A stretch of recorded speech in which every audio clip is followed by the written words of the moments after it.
Siapa Tumenggung Endranata, pengkhianat yang dimutilasi dan diinjak sampai kiamat tiba di Jogja, kepala di Batavia, kaki di Laut Jawa, badan di tangga kompleks Imogiri.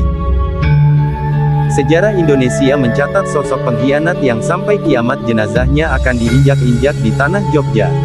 Dialah Tumenggung Endranata. Tumenggung Endranata dikisahkan sebagai pengkhianat yang akibat ulahnya membuat Sultan Agung berperang melawan saudara iparnya sendiri.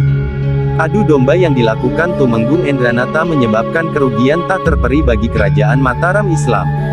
Tumenggung Endranata memiliki nama asli Ngabehi Mertajaya. Ia adalah putra dari Tumenggung Wiraguna. Tumenggung Endranata sejatinya berjasa besar membantu Raja Mataram Islam, Sultan Agung, menaklukkan Demak dan sekitarnya. Tapi tadinya godaan Belanda VOC ternyata mampu membutakan Tumenggung Endranata hingga tega mengkhianati Sultan Agung dan bangsanya sendiri. Perlu diketahui, di masa penjajahan, VOC pernah mengajak damai kerajaan Mataram Islam, namun Sultan Agung menolak. Setelah itu, Sultan Agung membuat rencana menyerang VOC di Batavia. Dalam kesempatan pertama, pasukan kerajaan Mataram Islam kalah karena kurangnya perbekalan. Sehingga untuk agresi kedua, Sultan Agung membuat strategi menyiapkan lumbung-lumbung di lokasi menuju Batavia. Strategi rahasia inilah yang salah satunya dibocorkan Tumenggung Endranata kepada Belanda, sehingga VOC sudah siap lebih dulu. Hasilnya sudah bisa ditebak, kerajaan Mataram Islam gagal mengusir Belanda dari Batavia. Puncak pengkhianatan Tumenggung Endranata terjadi saat ia mengadu domba Sultan Agung dengan saudara iparnya sendiri yaitu Adipati Pragola II, penguasa wilayah Pati. Tumenggung Endranata memfitnah bahwa Adipati Pragola II ingin melakukan pemberontakan.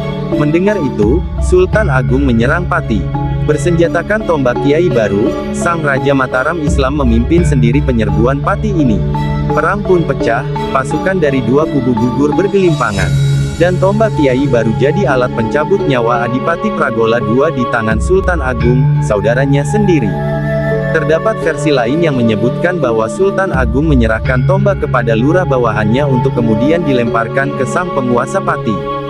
Yang jelas, perang saudara akibat hasutan Tumenggung Endranata ini membawa kerugian besar bagi kedua kubu, baik secara materi maupun nyawa. Setelah pengkhianatan Tumenggung Endranata terendus dan terbukti, ia ditangkap lalu dihukum mati. Berdasarkan Serat Kanda, Tumenggung Endranata dimutilasi menjadi 3 bagian.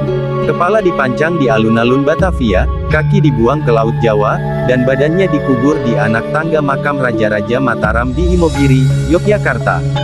Pengkhianatan Tumenggung Endranata membuatnya dianggap tidak layak mendapat tempat terhormat di Jawa sampai kiamat. Hingga kini bagian badan Tumenggung Endranata dipercaya setiap hari masih diinjak-injak setiap orang yang menaiki anak tangga makam Raja-Raja Mataram di Imogiri.